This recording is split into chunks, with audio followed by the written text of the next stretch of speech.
इस पे तो बात हो गई कि फूड पांडा वाले खुद क्रीम खाते हैं, और अब बात कर लेते हैं कि वो हमें छाछ देते हैं खाने के लिए। चपली कबाब, इंतहाई नाकस मीट और नाकिस ऑयल में खाना बनाने में मजबूर है। अल्हम्दुलिल्लाह अल्हम्दुलिल्लाह। ऐसी पैकिंग का सामान तो मैंने निकाल लिया, पर समझ नहीं आ रही अब मैं इसको पैक करूँ या ना करूँ, कहीं ऐसा ना हो पैकिंग का सामान भी ख़राब हो। अब जब राइडर आएगा ना तब आलू चिकन की मैं आपको बिल्कुल परफेक्ट देगी आलू चिकन की रेसिपी देने लगी हूँ। इंशाल्लाह आप सेल करेंगी ना। अस्सलाम वालेकुम मैं वदिया फैमिली, वेलकम टू वदिया व्लॉग्स। कैसे हैं आप सब लोग? उम्मीद करती हूँ सब ठीक होंगे, खैरियत से होंगे। अल्हम्दुलिल्लाह अल्हम्दुलिल्लाह मैं भी ठीक हूँ, आप लोग भी ठीक हैं। तो अल्लाह का शुक्र अदा कर दें ताकि अल्लाह पाक खुश हो जाए कि उसके बंदे ने उसका शुक्र अदा किया है। शुरू करते हैं जी आज का व्लॉग, और आपसे करेंगे ढेर सारी बातें, बहुत सारी बातें करनी है, बहुत ढेर सारी। उन ढेर सारी बातों में एक तो आप लोगों के ही कमेंट्स पे बात करनी है, और दूसरी बात ये करनी है बरकत की बात करनी है। ठीक है, कि बरकत किस तरह से होती है हमारे खाने में, हमारी उस पर हमारी नीयत का, हमारी सूरतों का, ये सब कितना असर होता है उस पर बात करनी है। ठीक है, मुझे एक कमेंट आया है कि ये देखें मैंने यहाँ पर लगा भी दिया है, जो फूड पांडा वाले हैं ना वो खुद तो क्रीम ले लेते हैं और वेंडर को जो खाली छाछ है वो दे देते हैं।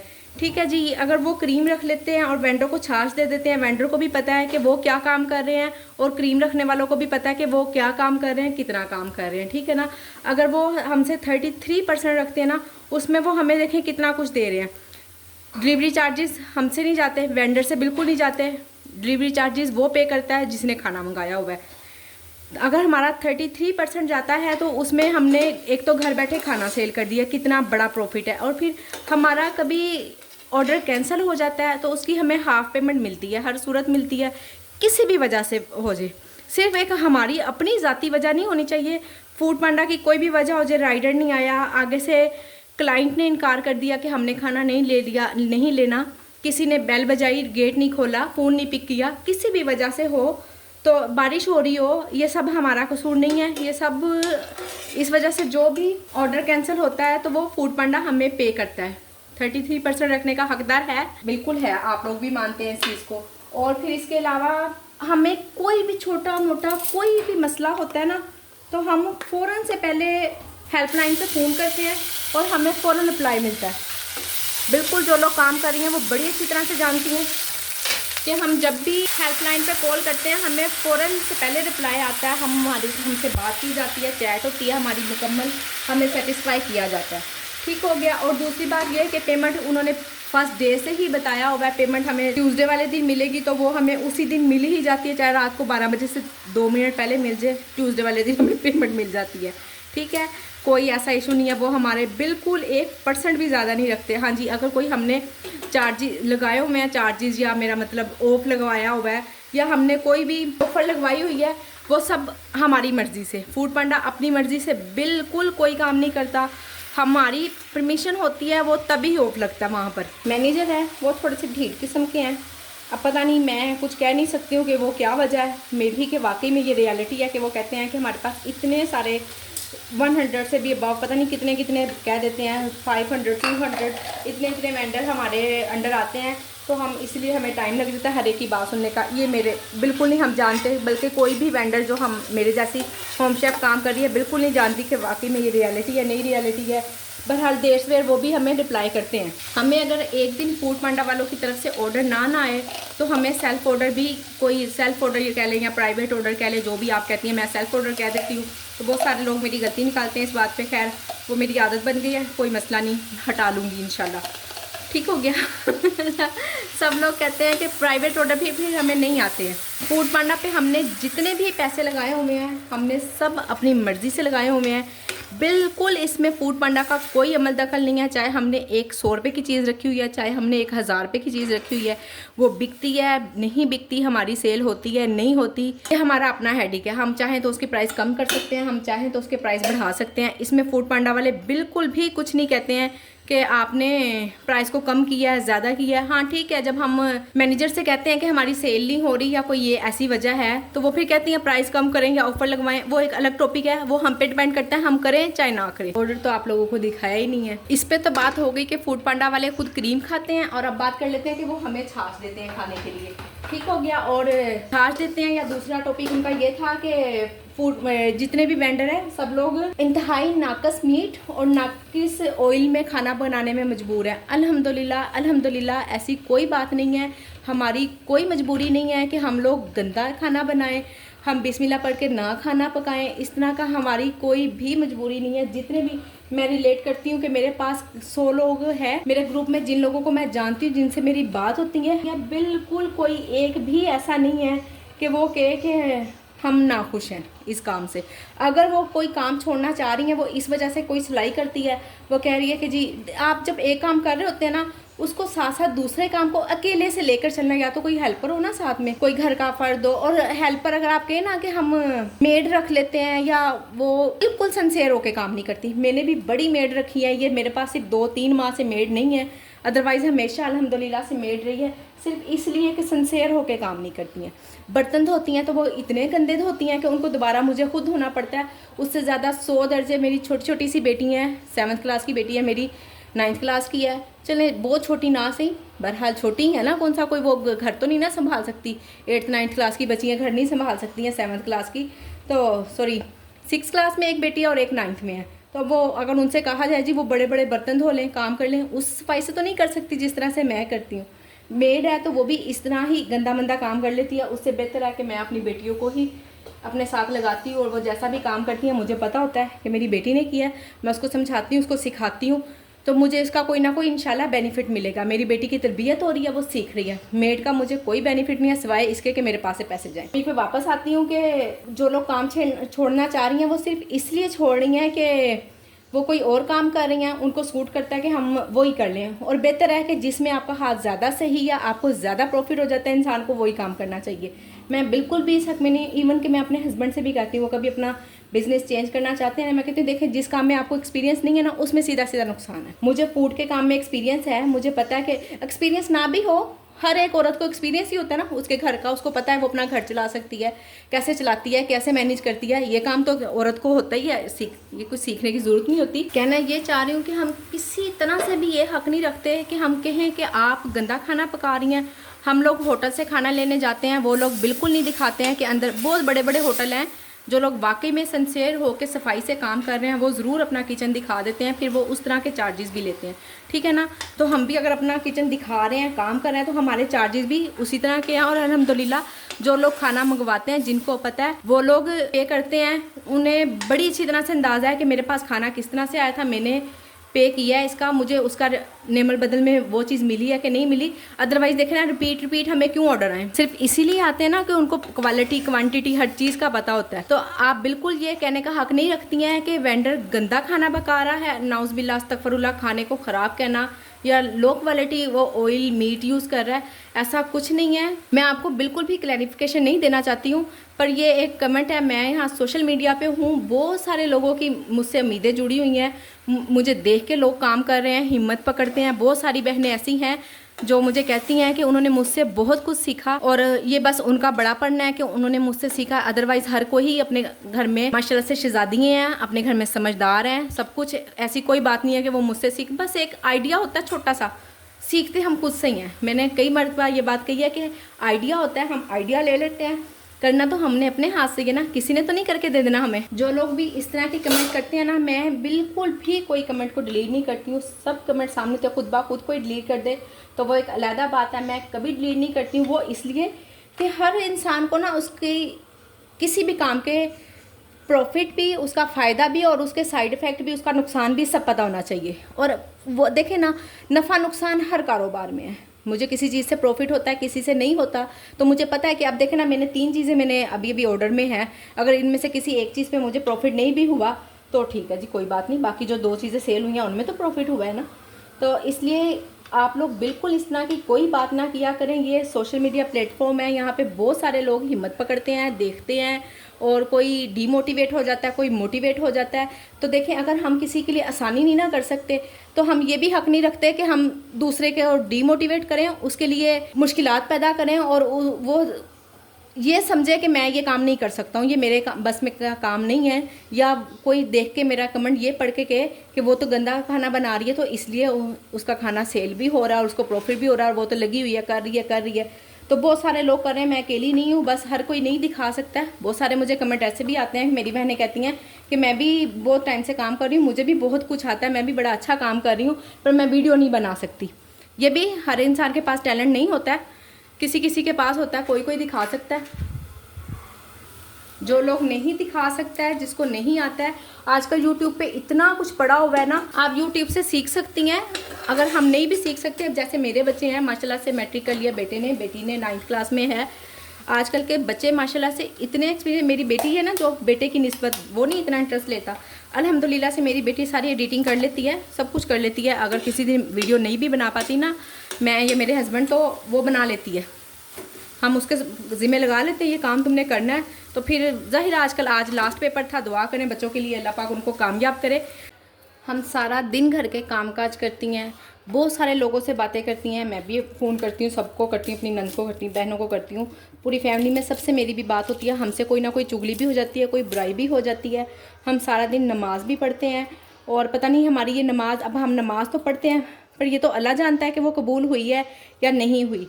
हम तो अच्छी नीयत से ही पढ़ते हैं, अच्छे तरीके से ही पढ़ते हैं, उस नमाज को कबूल करना या ना करना ये मेरे अल्लाह के बस में है। पर जो हमारे अल्फाजों से, हमारी ज़ुबान से बोला हुआ कोई लफ्ज़ होगा ना, कि हम किसी के लिए आसानी पैदा करें, किसी को डिमोटिवेट बिल्कुल ना करें, तो ये हमारी बहुत बड़ी नेकी है।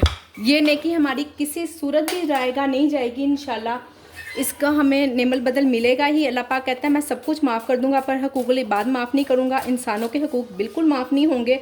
तो आप लोग जिसने भी मैसेज किया ना, यकीनन वो मुसलमान ही है, नॉन मुस्लिम तो हो ही नहीं सकती। अगर नॉन मुस्लिम हो भी तो भी वो इस चीज़ के अखलाकियात को बड़ी अच्छी तरह से जानते हैं। तो आप प्लीज़ इस तरह के कमेंट करके लोगों को डीमोटिवेट ना करें और आसानियाँ बांटें अपने लिए भी। अपने लिए तो पता नहीं आप बांट सकती हैं या नहीं, अपने लिए तो हर कोई इंसानी कर ही लेता है। नेकी और अच्छाई वो है कि इंसान दूसरों के लिए आसानियाँ करे। तो मेरी आपसे हम्बल रिक्वेस्ट है कि जो भी मुझे देखता है, अगर वो मुझे अच्छा कमेंट नहीं ना कर सकता, तो मैं ये भी नहीं चाहती हूँ, मैं ये भी नहीं कहती हूँ कि मैं हर पॉइंट ऑफ व्यू से सही हूँ। मैं भी आपके जैसी इंसान ही हूँ, गलतियाँ मुझसे भी हो सकती हैं, बिल्कुल आप मेरी सलाह करें, पर प्लीज़ दूसरों को डीमोटिवेट ना करें, ताकि कोई नेकी की हुई है तो वो हमारी नेकी रायगा जाए और दूसरों को दिली दुख हो इस चीज़ का। तो प्लीज़ ऐसा ना किया करें, अच्छे कमेंट किया करें, अच्छी बात किया करें। आपका देखने का बहुत शुक्रिया, जिसने भी ये कमेंट किया है मैं उसकी तहे दिल से शुक्रगुजार हूँ कि वो मुझे देखती है, ठीक है। फिर ही उसके ज़हन में ये बात आई तो मैं भी उसकी सलाह करना चाहती हूँ कि देखें, फिर वही बात कि पता नहीं हमसे सारा दिन में कोई नेकी हो भी पाती है कि नहीं, तो हम क्यों अपने लिए बुराई के रास्ते खोलें ना। तो आप बिल्कुल ऐसा नहीं कह सकती हैं कि मैं गंदा काम कर रही हूँ या मैं गलत खाना पका के सेल कर रही हूँ और लो क्वालिटी यूज़ कर रही हूँ, गंदा मीट होता है, बिल्कुल सरासर गलत बात है। आप ऐसा कहकर तो मेरा दिल ना दुखाएं।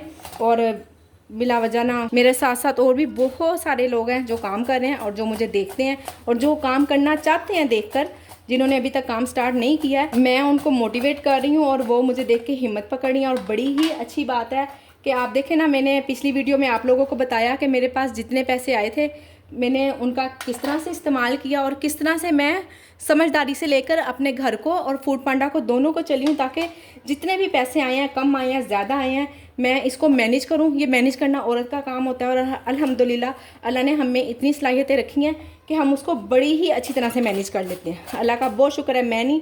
मैं अपनी तारीफ़ नहीं कर रही, मेरी हर बहन, हर औरत सीख ही लेती है, चला ही लेती है, बहुत समझदार है। घर से अपने घर को हर कोई बड़ी समझदारी से चला रहा है। और अगर कोई नई अनमैरिड बच्चियाँ हैं, अभी उनकी शादी हुई है या उनको भी नहीं पता चला, तो हमें भी नहीं पता चलता था बहुत कुछ, हम भी एकदम से नहीं सीख गए।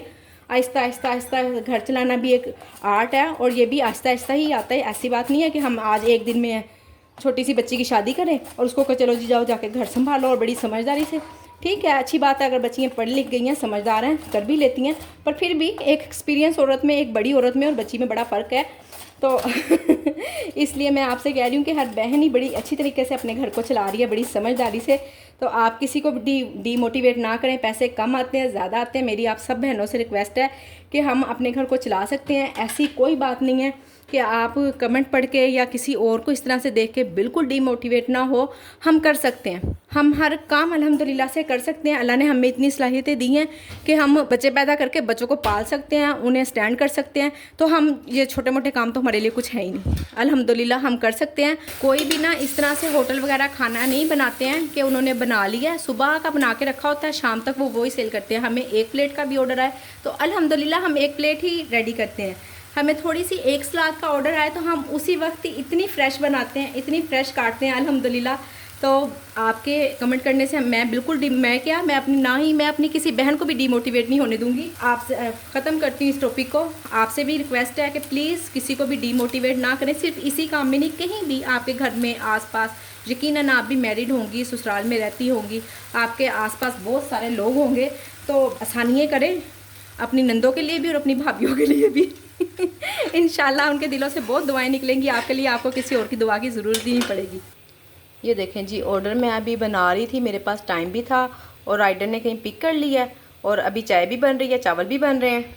ये चावल दम पे लगे हुए हैं, इस चूल्हे पे चाय बन रही है और राइडर ने पिक कर लिया है, मेरे पास रखा हुआ है। अभी मेरे पास टाइम भी थे, 8 मिनट थे। पता नहीं अब क्या मसला है क्या नहीं। राइडर आता है नहीं आता, मैंने बाहर देखा है, बाहर भी नहीं खड़ा होगा।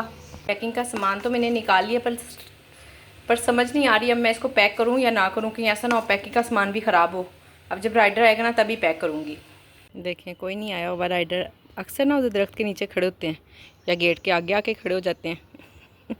अच्छा, यहाँ पे ना मेरे एरिए में ब्लॉक चेंज है, बस वहाँ पे भी काम करते हैं कि ऐसा तो नहीं उधर अभी कोई ऑर्डर हो और गलती से राइडर उधर से पकड़ के ले गया हो, कोई समझ नहीं है। चलें देखते हैं, मेरे पास तो राइडर का नंबर भी नहीं है। हाँ, कस्टमर का नंबर है, अब मैं कस्टमर को तो नहीं ना फ़ोन कर सकती बिला वजह ही।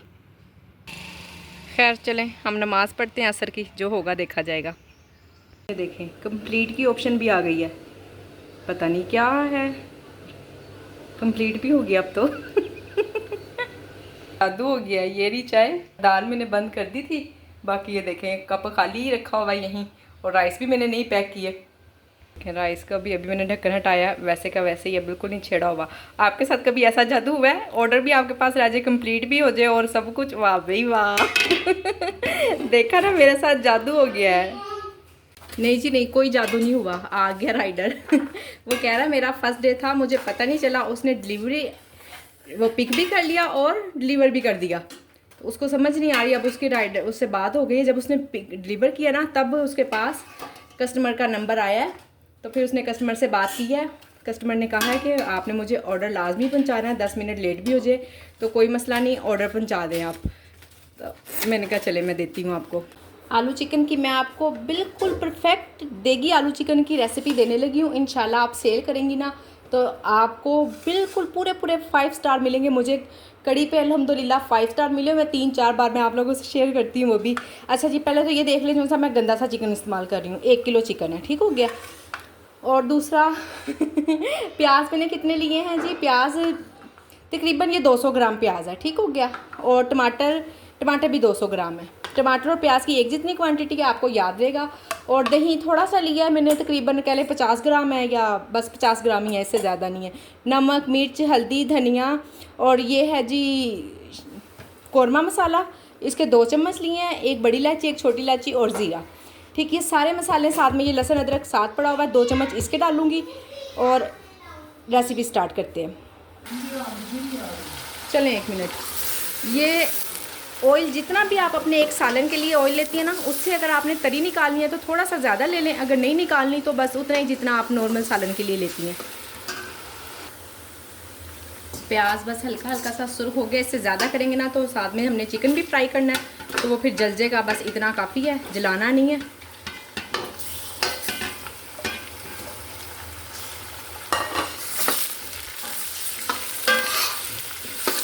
अच्छे से चिकन को भी फ्राई करना है हमने। देखें प्याज जब तक मैंने चिकन डाला है गोल्डन सा हो गया है। तो बस ज़रा आपने ना थोड़ा सा इस चीज़ का ख्याल रखना है, जले ना। चिकन ने भी अपना कलर चेंज कर लिया। और लहसुन अदरक, रेसिपी तो सिंपल सी है, तकरीबन ऐसे ही गोश्त वाला सालन बनता है कोई भी। बस थोड़ा सा चीज़ों का ख्याल रखना है, हमने प्याज नहीं जलने देना, अच्छी तरह से चिकन को फ्राई करना है। लहसुन अदरक और प्याज हमारा ऊपर बाद में तैरता हुआ ना नज़र आए, अच्छा सा गलजे। सिर्फ इन चंद चीज़ों का ख्याल रखना है, बाकी इतनी कोई रेसिपी नहीं है ख़ास। फिर भी ये है कि चले कोई ना कोई अगर आपसे कमी पेशी हो जाती है ना, नहीं पता चलता, अच्छा सालन नहीं बनता, थोड़ा बहुत कुछ ना कुछ हो जाता है, तो इसलिए मैं आप लोगों को बता रही हूँ। बड़ी इलायची, छोटी इलायची जो मैंने अभी आपको बताया, और ज़ीरा।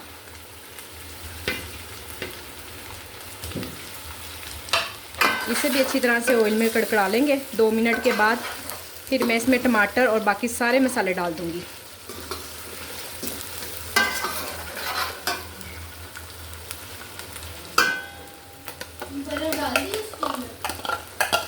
नहीं, मैंने नहीं डाली।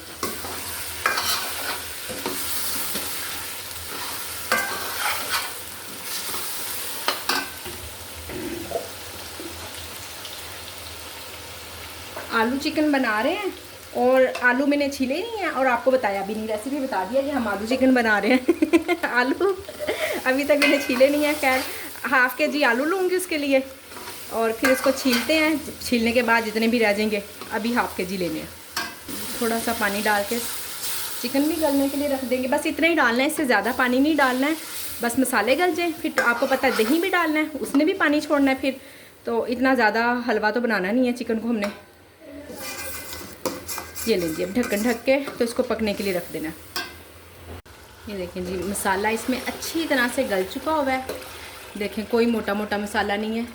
अब इसमें डालनी है दही। दही डाल के एक दफ़ा इसको फिर भून लेंगे अच्छे से, सारा बर्तन साफ़ कर लें। रिस्क ज़ाया ना हो, बस इस चीज़ का ख्याल रखा करें। बरकत ना सिर्फ उसी चीज़ में होती है जो बिल्कुल एंड पे रह जाता है ना, उस चीज़ में बरकत होती है। थोड़ा सा खंगाल डाल ले जाए, नहीं तो अच्छे से साफ़ कर ले।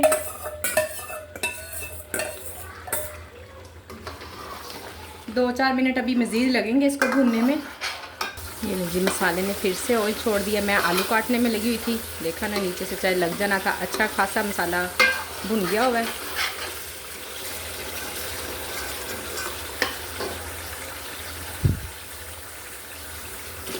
अब ½ kg आलू डाल के भी इसको फिर से भून लेंगे। बस थोड़ा भुनाई पे ज़रा ज़्यादा ज़ोर रखना है। कोई भी सालन का, यानी कि मीट का कोई भी सालन बनाया करें ना, तो उसको लाजमी बहुत खूब सारा भुना करें। फिर किसी भी सालन में से स्मेल नहीं आती, खा मटन हो चिकन हो, सवाल ही पैदा नहीं होता कि स्मेल आ जाएगी। बस जी, अब हम इसमें कर लेंगे शोरबा। शोरबा आप अपनी मर्ज़ी के मुताबिक बिल्कुल कर सकती हैं, जितना भी आपको चाहिए। हमने ज़्यादा, आपको पता है सेल भी करना होता है तो फिर ज़्यादा शोरबा नहीं चलता, बस हिसाब का ही होना चाहिए। थोड़ा सा शोरबा भी हो जाए और ये भी ना लगे कि बिल्कुल ही डुबकी मार के हमें बोटी ढूंढनी पड़ रही है या आलू निकालना पड़ रहा है, ऐसा बिल्कुल नहीं होना चाहिए। नॉर्मल सा ही शोरबा करना है हमने इसमें। ये देखें जी, आलू ना अभी इसमें कच्चे हैं, आपको ये नज़र आ रहे होंगे बिल्कुल। जैसे मैंने डाले ना, थोड़ी सी देर, 5 मिनट ही ये पका है, तो 2 आलू और 2 ही मीट, 2 या 3 आलू हो जाएंगे नॉर्मल हिसाब से देख कर ना, और 2 मीट और थोड़ा सा शोरबा मैं निकाल लूँगी, क्योंकि फिर जब हमने गर्म करके देना होता है ना तो ये दोबारा भी पकता है, इसीलिए हमने इसको ज़्यादा नहीं पकाना है। जब हमने सर्विंग निकालनी है तो इस तरह से निकाल लेनी है, और अगर आप नॉर्मली घर के लिए बना रही हैं जस्ट, तो उसको पकाएं अच्छी तरह से और वाइंड अप करें। आप सिस्टर मुझसे प्राइस भी पूछती हैं, प्राइस मुझे याद नहीं है, या तो मैं देख के आप लोगों को बता देती हूँ, या जब ऑर्डर आएगा ना तब बता दूँगी। ये लें जी, 3-3 आलू हैं और 2-2 अच्छी वाली मीट है, ठीक है। जो ऐसे होती है ना पसली वाली, गर्दन वाली, वो मैं बिल्कुल नहीं डालती हूँ, उसको हम साइड पे कर देते होते हैं, वो हम खुद इस्तेमाल कर लेते हैं। ये देखें जी, अभी ये कच्चा है तो आप इसकी शक्ल देख लें कितनी प्यारी लग रही है ना। इसमें सर्विंग के वक्त हम डालेंगे हरा धनिया, गरम मसाला और थोड़ी सी ना कुतरी हुई एक छोटी हरी मिर्च होगी ना, इतने साइज़ की, तो उसको मैं पूरा ही डाल देती हूँ और इतना प्यारा टेस्ट आता है ना। अगर आप अदरक भी डालना चाहें तो भी वेल एंड गुड, अच्छी बात है, डाल सकती हैं। और अब मैं इसको ऐसे थोड़ी देर के लिए रख दूँगी, आधा ढक के और आधा खुला ही, ताकि ये यूँ ही पड़ा रहेगा, और ठंडा हो जाएगा तो फ्रिज में रख दूँगी। 1 या 2 दिन में, आज या कल सेल हो जाएगा। अब बाकी का सालन मैंने दम पे रख दिया है। अब मैं जाने लगी हूँ ज़रा बाहर, मुझे काम है। इसको 10-15 मिनट के बाद मैंने बच्चियों को बता दिया, वो चूल्हा बंद कर देंगी। अब चलते हैं बाहर, आपको बाहर लेके चलती हूँ अपने साथ। चपली कबाब बच्चों के लिए पैक हो गया है, बहुत टेस्टी है, बड़े मज़े का है। हाँ जी फजर, खुश हो? 2-3 दिन से इतना तंग करिए ना, जिंगर बर्गर खाना है, जिंगर बर्गर खाना है, बाहर जाना नहीं हो रहा था। हाँ, नाक में भी लग गया ये लो टिश्यू। चलें जी, वीडियो को एंड करती हूँ। आज की वीडियो यहीं तक थी। उम्मीद करती हूँ वीडियो आपको पसंद आई होगी। वीडियो पसंद आई हो तो वीडियो को लाइक शेयर, चैनल को सब्सक्राइब करें। अपना ख्याल रखें, मुझे अपनी दुआओं में याद रखें। मिलते हैं नेक्स्ट वीडियो में नई एनर्जी के साथ, नई टिप्स के साथ।